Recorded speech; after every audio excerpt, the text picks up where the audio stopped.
માં કરિયાણાની દુકાનમાં લાખોના અનાજની ચોરી। 3 લોકોએ ભેગા મળી હૈશો કરી તોડ્યું શટર અને દુકાનમાં કર્યો હાથ ફેરો।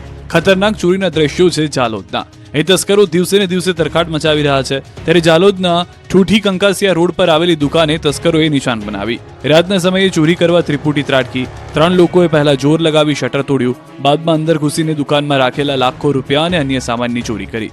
કરિયાણાની દુકાનમાં ચોરી થતા વેપારીઓમાં ફફડાટ ફેલાયો અને પોલીસના પેટ્રોલિંગ પર સવાલ ઉભા થયા। જાલોદ પોલીસને જાણ થતા દોડી આવી હતી અને વધુ તપાસ હાથ ધરી। ઉમરગામમાં સ્થાનિક પ્રશ્નોને લઈને આદિવાસી સમાજની નીકળી જંગી રેલી। વલસાડના ઉમરગામમાં સ્થાનિક પ્રશ્નોને લઈને જંગી રેલી યોજાઈ। વાંસદાના ધારાસભ્ય આનંદ પટેલ, જિલ્લા કોંગ્રેસ પ્રમુખ દિનેશ પટેલ અને આદિવાસી સમાજના આગેવાનો મોટી સંખ્યામાં રેલીમાં જોડાયા।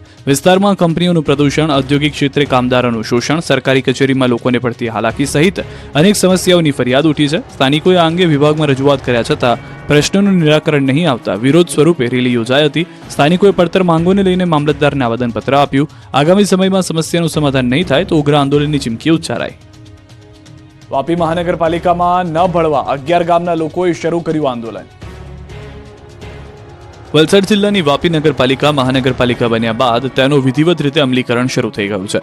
ત્યારે મહાનગરપાલિકામાં સમાવેશ કરવામાં આવેલા 11 ગામમાં વિરોધ ફાટી નીકળ્યો છે। લોકો વિરોધ પ્રદર્શન કરી રહ્યા છે। હવે તેમાં કોંગ્રેસ જોડાય। વાપીના છેવાડે આવેલા નામધામા કોંગ્રેસ પ્રેરિત વિરોધ રેલી યોજાઈ, જેમાં વલસાડ જિલ્લા કોંગ્રેસ પ્રમુખ દિનેશ પટેલની સાથે વાંસદાના ધારાસભ્ય આનંદ પટેલ સહિત કોંગ્રેસના અગ્રણીઓ અને કાર્યકર્તાઓ ઉપસ્થિત રહ્યા। લોકોને ડર છે કે પોતાના ગામનો સમાવેશ થવાથી ગામનો વિકાસ વધુ રૂંધાશે અને લોકોને રોજિંદા પ્રશ્નોની રજૂઆત માટે પણ મુશ્કેલી ઊભી થશે અને ટેક્સનું ભારણ પણ વધશે। આગામી 6મી તારીખે ધારાસભ્ય આનંદ પટેલની આગેવાનીમાં 11 ગામના લોકો પારડી પ્રાંત કચેરીએ ધરણા કરશે। મોરબીમાં પાણી મુદ્દે મહિલાઓએ બોલાવી રામધૂન।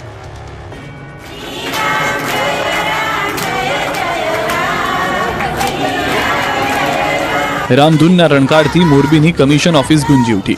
મહિલાઓના હલ્લાબોલથી મનપા ઓફિસમાં હોબાળો મચી ગયો, કેમ કે મોરબીમાં કેટલાક દિવસથી પાણીની સમસ્યા સર્જાઈ રહી છે।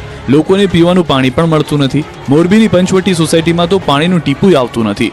આ અંગે અનેકવાર રજૂઆત કરવા છતાં તંત્રના પેટનું પાણી હલ્યું નથી। અંતે આ વિસ્તારની મહિલાઓએ પાણી બતાવ્યું। વહેલી સવારે જ પાણી સહિતના મુદ્દે રણચંડી બની અને મનપા કમિશનર ઓફિસની સામે જ ધામા નાખી ધરણા શરૂ કર્યા। રામધૂન બોલાવી આખી ઓફિસ ગજવી હતી। મોરબીના ચૂંટાયેલા નેતાઓ અને પ્રતિનિધિઓ ગુમ હોવાના નારા લગાવ્યા। લોકોનો આક્ષેપ છે કે છેલ્લા ઘણા સમયથી પાણી આવતું નથી। અનેક ફરિયાદો છતાં નિવારણ નથી આવ્યું। ગઈકાલે અહીંના સ્થાનિકે ટાંકામાં રહીને વિરોધ નોંધાવ્યો હતો, છતાં પણ કોઈ અધિકારી કે કર્મચારી આ મામલે નક્કર કાર્યવાહી ન કરતા અંતે મોટી સંખ્યામાં મહિલાઓ કચેરીએ પહોંચી।